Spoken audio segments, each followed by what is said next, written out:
Growing up, I always wanted to do so many things. I wanted to be a vet. I wanted to be an actor. I wanted to be a celebrity by any means necessary. This is Spike Drop Vegas Heist. I'm only here for a 2B. I don't really care about any other place. Can't even comprehend what is going on, but I like it. My name is Bobby Sapamisai. I go by Kedemonos, and this is Wannabe.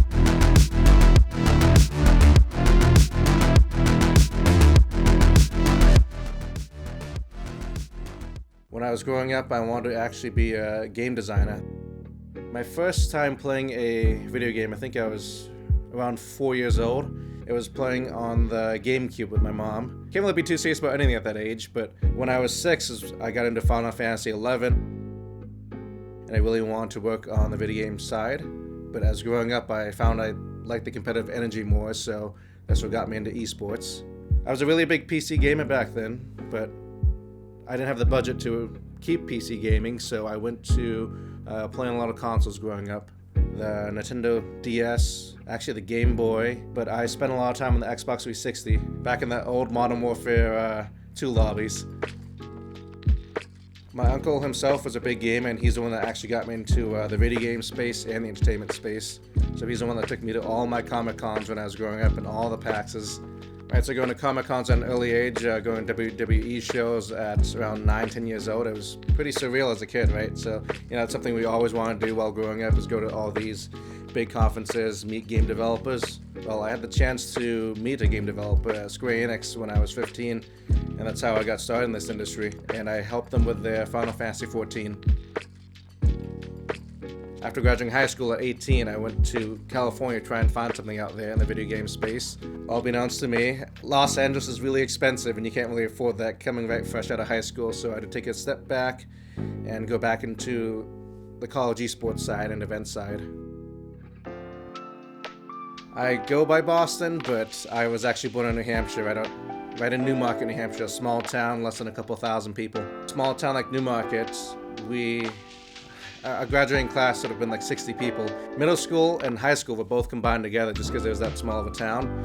So in most of our classes we had 15, 20 people. It was very small, secluded, but you also knew everyone too. That's the good side and the downside of a small town. I ended up moving to Rochester, New Hampshire for my middle school years and high school years.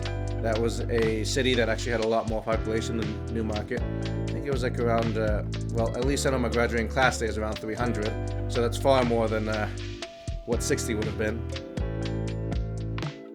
At that point, I was actually really, really good at video games. I was good at Halo 3, I was good at Call of Duty Modern Warfare. So all these games I was good at, and it actually helped me meet friends. I was actually really popular at high school too from that, and it was actually a great thing all around.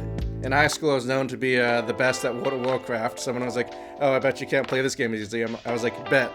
And then I became one of the top raters in MMORPGs for Final Fantasy 14 and World of Warcraft.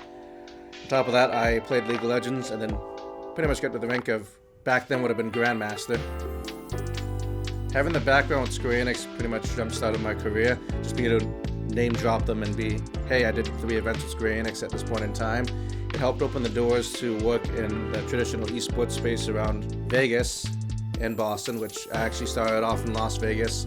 In 2016, I did some events around Downtown Grand, GameWorks, and things around that time. I was looking at starting my own professional tournament league, and that just didn't go through, so I went back in 2017 to Boston to try and work on some more stuff around the local esports scene there. I went to promote college esports afterwards, though. I did a lot of stuff in college esports with AVGL and all the big players around then, TESPA. A lot of them actually still aren't around anymore, but it was interesting at the time. I actually hosted the very first college esports conference, and we'll be hosting the next ones coming forward too. And that was in, I think, 2018 or 2019. Setting up the College Esports Expo, I learned a lot from my mentor, Kevin Mitchell. He was very big in the music industry, entertainment industry, and was one of the first believers in esports. He's actually still, a big mentor to me today, and that's how I got started with setting up the College Esports Expo, finding sponsors for it, finding panelist speakers, and making sure we have attendees in the local community for it. we've done multiple since then. I believe the total count we're at is 3. Our next one we have planned is for possibly the spring of 2024. So the College Esports Expo, we invite all the game publishers over, right? So we have Activision Blizzard, Riot Games, even local developers of the Boston area. We want to create a great experience for kids, actually, college students, to come in and see, ask their questions for the industry and meet the right decision makers to kickstart their career forward.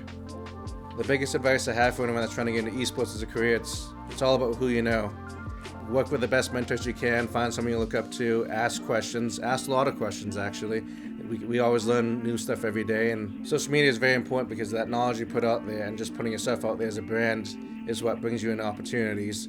So on myself, I try to do a post each week. I try to write a weekly article and just push things out to the space to share your expertise and potentially meet more business opportunities and collaborations. My life goal is to be able to fully retire at 35 if I wanted to, and I want to set things up there to build that pathway there. So I'm trying to be fully independent, own my own companies, and build the esports industry the right way it's supposed to be built, and connect the right partners in the space to work with each other.